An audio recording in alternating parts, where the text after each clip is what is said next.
The Bequette Ribault house is owned by the Chalmette Winery, which is in St. Genevieve County, but on the other side of I-55. It's a beautiful place and great place to go eat.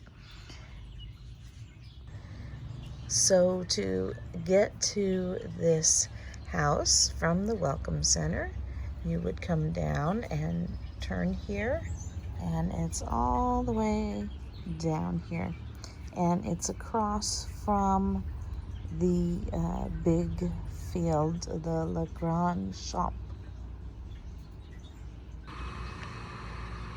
So here we are at the Bequette Ribault house, and I found a document where my ancestor witnessed the Bequette's wedding. So I can imagine my ancestor was in this house at one time.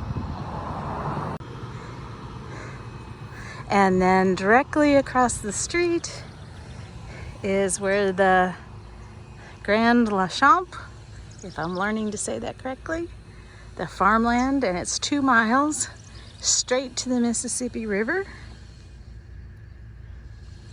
And my ancestors farmed that. That's pretty cool. So this is currently owned by the Chalmette Winery. A chair made out of a wine barrel. He loves it. I too made it out of wine barrel. Chalmette actually built this timeline to kind of help people see what was going on in history. So he broke it down to what's going on in American history, what he calls the Ribault period. That's the family that lived here the longest in that house, and then the Bequettes were the family that originally built it. Long before the French settlers ever came here, we had the Native Americans, different groups, but most people are, come here to hear about is the French colonial history. But so, 1776, the American Revolution's going on. By 1789, George Washington's president, and a lot more settlers are moving into town from Kaskaskia, Illinois. So the Genevieve family, he points out, moves into town around 1787. There are 2 brothers. They're very wealthy. They move with their families, and also at least over 10 slaves. And that's who builds the Green Tree Tavern. If you haven't walked by there, I would highly recommend that. And I'll tell you a little bit more about that. But that family is connected to this, as you'll see, because right underneath that it says 1795 Clarice is born as a slave, and she's a really big part of this house's story. But she was owned by the Genevieve family, and so that's why we're mentioning her right there and them. And in 1796, this area was under Spanish control. It went from French to Spanish, back to French, and then became part of the United States. But under Spanish control, Antonio Tariq gave this land basically to Jean-Baptiste Bequette. And you can see that in the records, and we also see in the historical documents that Mr. Bequette lived here for several years while building that house. Probably had some sort of more temporary buildings and all of his barns and things like that, but like in the deeds.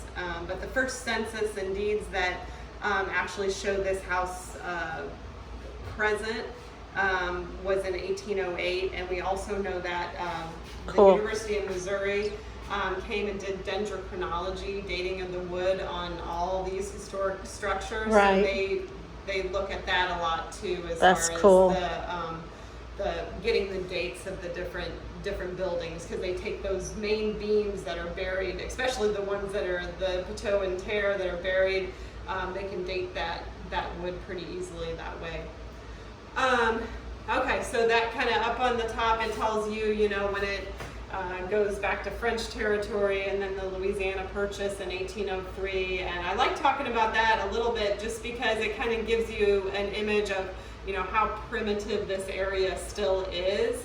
Especially when I get people visiting from like European countries, they're like, why isn't this nicer, 1800? And but it does help kind of let you realize how unchartered, undeveloped this area is. We're still importing, almost everything from, the East Coast and different areas as far as goods, or they have to just make it themselves from local products. By 1803, my ancestors owned mines. So mine was only here during that part.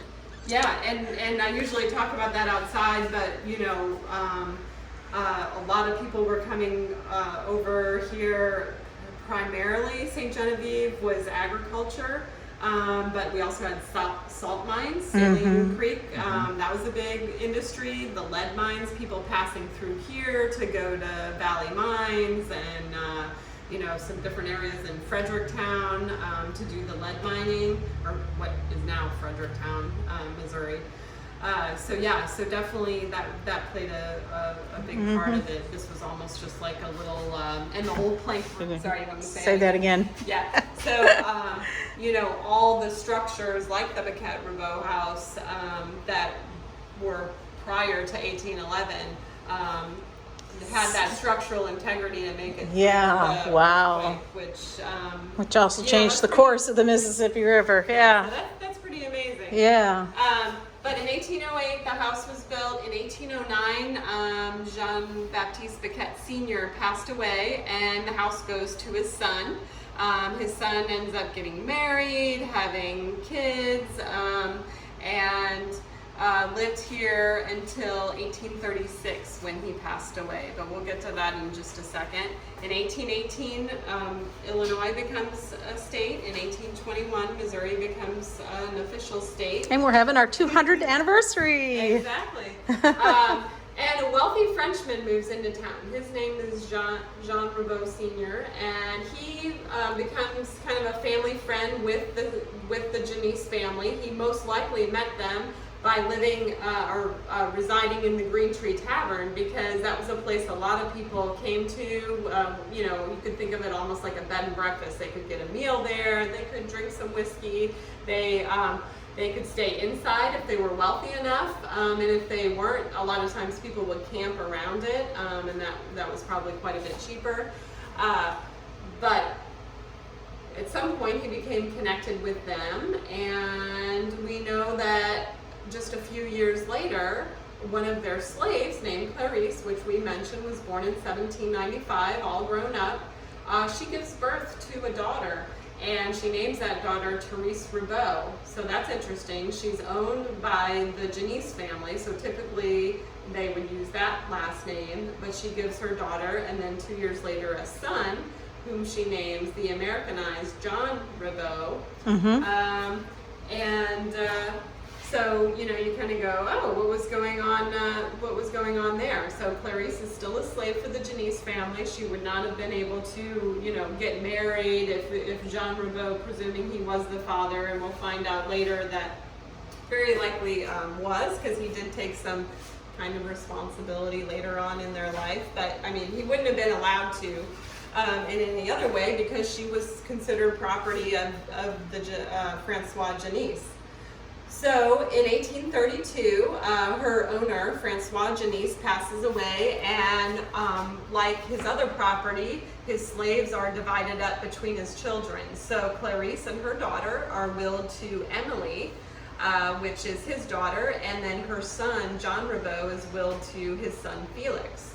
Now it says they're all later freed, but unfortunately, based on who they were given to, that plays a really big part in when.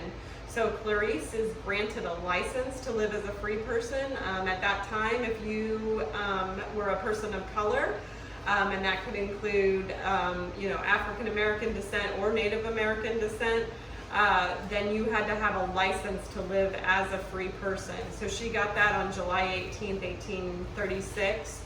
Her son was not freed until, I think it was almost like 20 years later, 1857. So from 1836 to 1857, her and her daughter were free. They had their license, and she couldn't do anything to, help her son become a free person.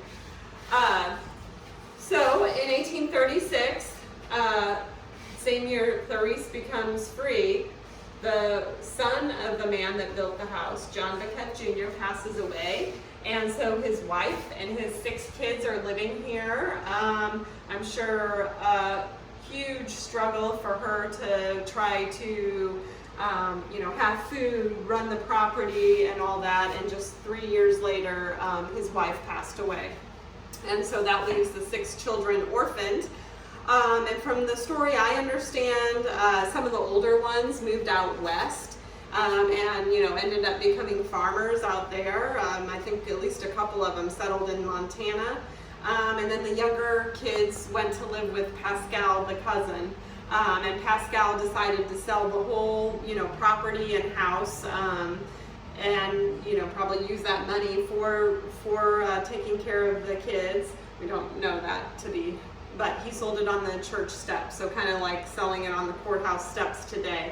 Right. And so in March, it sold to a free person of color named Antoine Ribault. And we know that because we can see him. I'll show you on a document over there that lists all the free people of color in St. Genevieve at that time.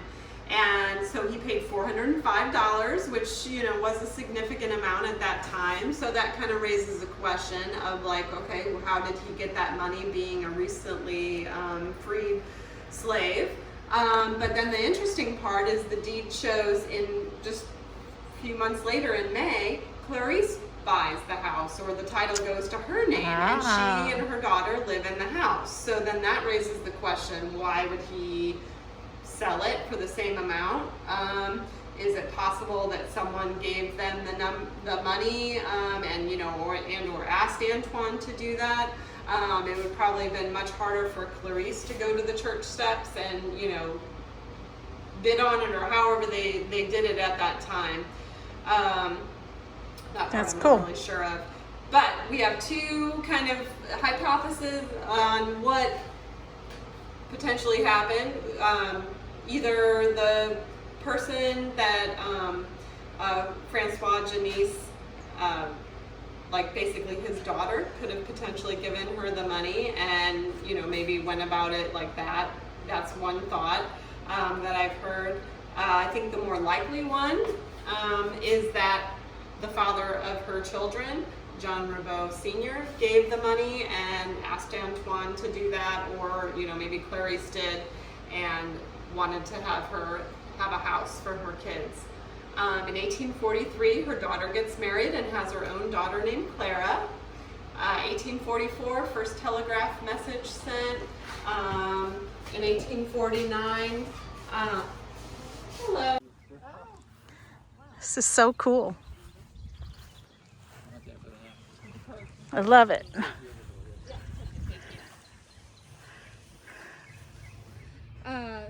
What that means is there's old growth cedar posts that go directly into the ground. They've been there since 1808.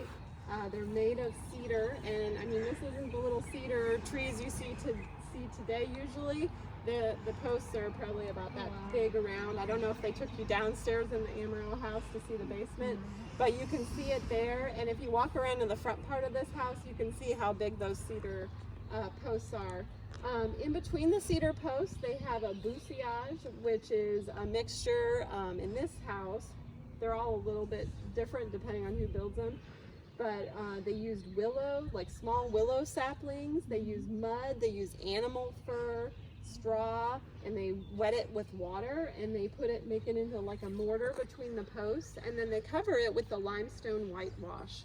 And they traditionally made that limestone whitewash with ground up limestone, water, and then they would actually boil down animal like hooves, like horses, like cows, pigs, and they would make that into like a glue, and that would help hold it all together. And they would paint the inside and the outside, because especially that buissage is very delicate. If you don't keep it covered over time, it starts cracking down. And like you can see that at the I mentioned the Green Tree Tavern.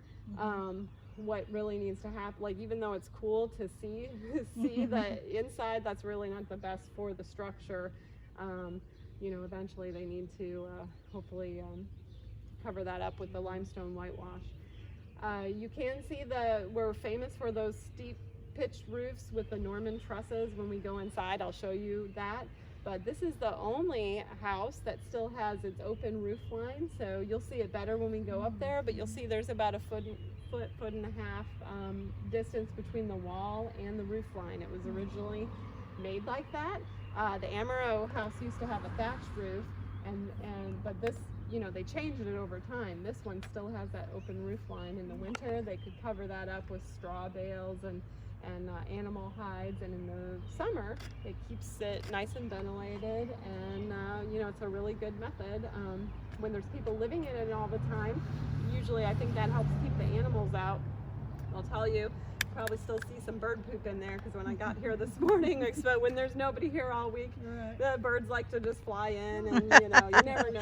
Make themselves at home. I've seen all sorts of critters get in there, but you know, normally you know, back in the day, there was 6 to 9 people living in there, and so that helped keep the wildlife out.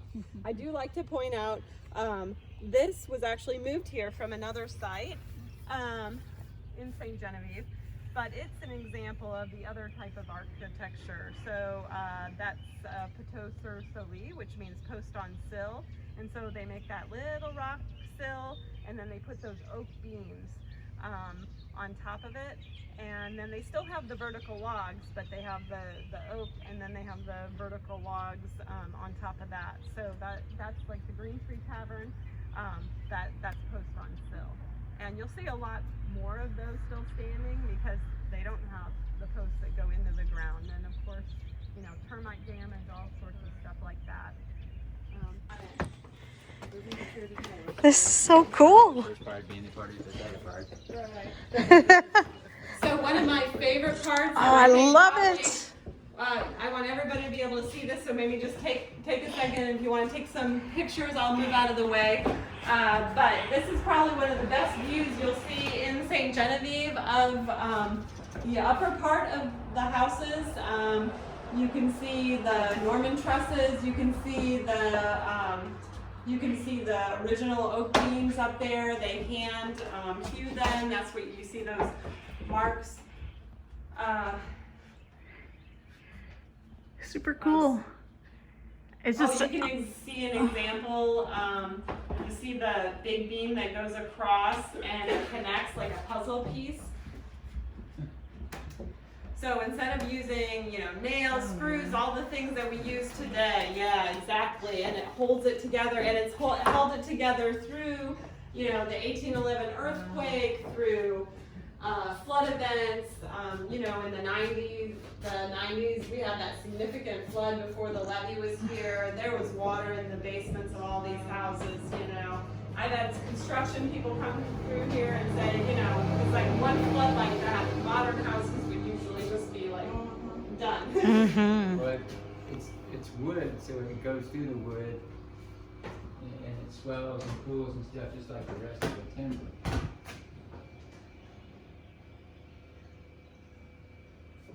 So none of the furniture in here except one trunk is original. We kind of have pieces from different time periods, you know, basically from the early 1800s on. Just to give it an example of what it might have looked like when, you know, you have 5 kids and 2 adults, maybe a grandma living all in the one room place. So originally this was built as one room, and then later on they put these partial walls. You'll see that in a lot of, hold on. Yeah, if you have any questions about here, a lot of people want to know, some of the boards, you know, obviously had to be replaced, but all the beams in the house are original. And this wall wasn't originally there. Correct, yeah. So if you ever go to the St. Louis Arch, you'll see a model of the Bequette Ribault, how it was originally built, and you'll notice that it's one room. About when was that put in? I don't have the exact dates. It might be a little harder to date that because, I mean, Bequette or Ribault? I would have a feeling it would have been during the Bequette time because You know, around like the 1830s, it became more American influenced, and so they wanted to have more like smaller rooms. But the more French way of doing it was just to have these big open spaces and everybody more, you know, communal. And then that's my understanding anyway, but I don't have an exact date for it. Very cool. That trunk is original. We just got that a few years ago from someone that bought it at Alonzo Ribault's in the like 1960s at an estate sale. And somebody bought it, and when they passed away, they had the note and the document and everything. And they approached the owner of Chomet and asked if he would, you know, like to purchase it. So we got that trunk and then 2 other ones. I love the huge windows. And I don't know what kind of animal hide it is, but I feel like it looks like bear, but I don't know. Could be wrong. Fuzzy trunk. Yeah, you'll notice like even in the hottest part of July and August, the house stays relatively cool, which is interesting. Like that, the old chicken coop has air conditioning in it, and sometimes this feels nicer than that, even with the air on. So they really did have a good thing, and especially having the wraparound porch and all that. Yeah, I love the wraparound porch. I would love to have this.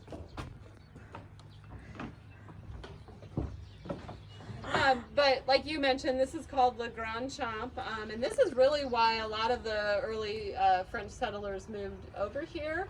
This was very rich floodplains on the Mississippi, and so the Mississippi would flood, which is just, you know, Mississippi's just a mile or so on the other, or from here, and now the levee stands between it. But if you look at that tree line, that's where the Mississippi River is. So it would flood and push all those nutrients, and this is the first farmland, and the longest continuous farmland in Missouri, to my knowledge. This was where they grew all their big crops like corn, wheat. Wheat was in the early or late 1700s. That was like the big money maker in the town. They would sell that for wheat flour. The French really liked, they ate wheat bread with every meal. And so that was really their staff of life.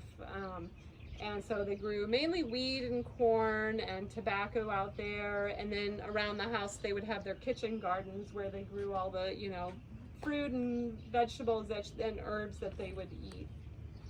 But they liked that common farmland. They could help kind of, you know, protect it from animals or people that might want to steal it.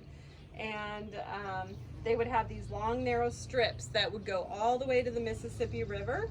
And they were 1 arpent wide, which arpent is a French unit of measurement. Pecan trees, a lot of those are very old, and they would plant those pecan trees as markers for, you know, one person's, and I'm sure there was a lot of other pecan trees that haven't made it. But they could use them for shade. They could use them as kind of markers of like, this is my plot.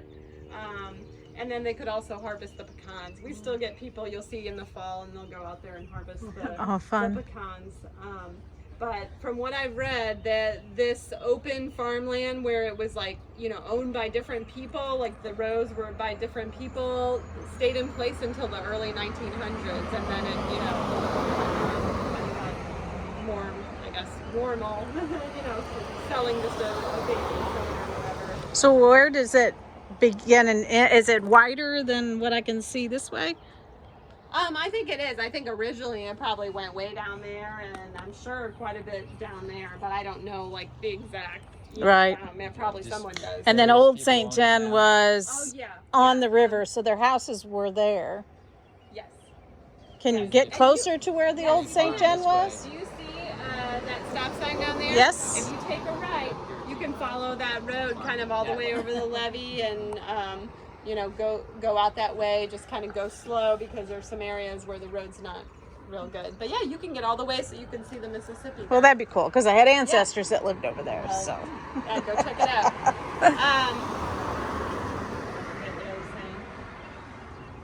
Line. And to my knowledge, that's the only I think open earth there used line. to be a lot more houses that were like that, but you know, over time they closed them up. So this is all original. This is like driftwood. So from what my understanding is, and I haven't, tested each beam or whatever, but the beams are original, and then they've had to replace, a lot of the outer stuff, and like I showed you in there, you can tell a lot of these are, new. Sure. But like all the posts are original. You can see like all this. I mean that has to. So these would be more like what the original nails would have looked like. The square head. The square pegs. Yeah. And if you look, this is the original way they put down floors. So they would just use pegs. They wouldn't use any metal screw or metal nail. Sorry. Whole line of them, nice and straight. But here's the thing. So they heated with wood. They had 2 fireplaces. I don't think they had in any of these houses. I don't think they had a hard time keeping warm because number one, they always wore a lot of clothes. Even in the summer, the women. I mean, oh my God, I would be miserable. I mean, they had to wear head coverings, lots of clothes, and they had the fire. I mean, I'm not saying they were never cold, but I just think that was probably more the challenge. I think it's very cool. Super cool. Wood everywhere. So I mean, they're to get as much wood as they needed. Yeah, it's okay.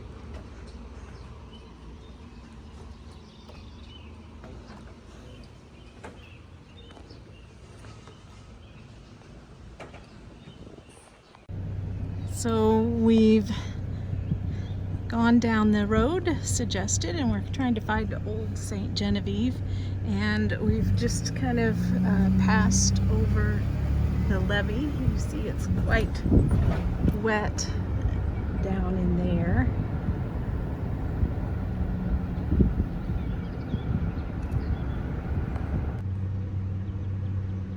Okay, we were across the levee on the Grand Champ, and there seems to be 2 levees. So, and to the left.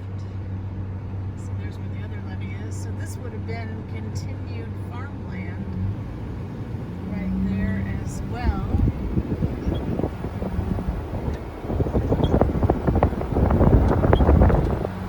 It's a vast expanse.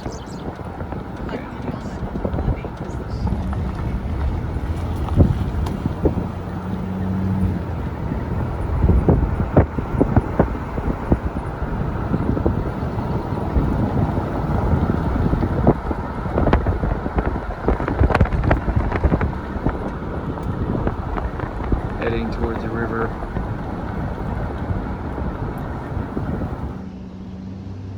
So on this side, it's quite wet, and we're actually driving on the levee, and it's going to turn. So the levee kind of zigzags. So we did the GPS on his phone to show where we are currently located, because I'm not sure we want to drive down this levee. But I've seen photos and or maps, and the Le Grand Champ is all the way in front of this area, and it was right along this river. This is the Mississippi River, right along here where Old St. Genevieve was, and then the farmland came out from there, and so we are right on the edge of it. So this is the levee, and the Mississippi River is right over that way. Now the levee would not have been here, but Old St. Gen was there, and this would have been the Grand Champ, the farmland from Old St. Genevieve and New St. Genevieve. They farmed here, and you can see it's quite expansive. It goes quite a distance. I'm not sure I want to go down the levee. I might. But over here, you can see the levee would not have been here. Down in that way and all along down in that way. It's probably even maybe partially covered with the Mississippi River right now, but that would have been where Old St. Gen was. That's super cool.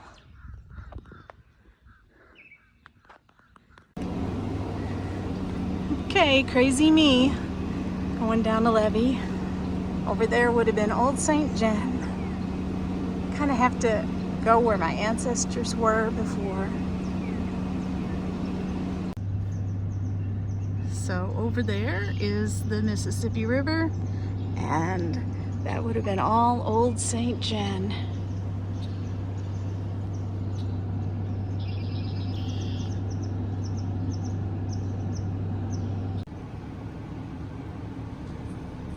A view from the levee on the Grand Champ.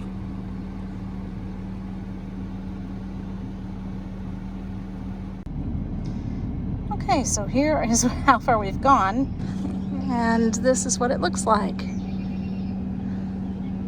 There's barges out there. There's the Mississippi River.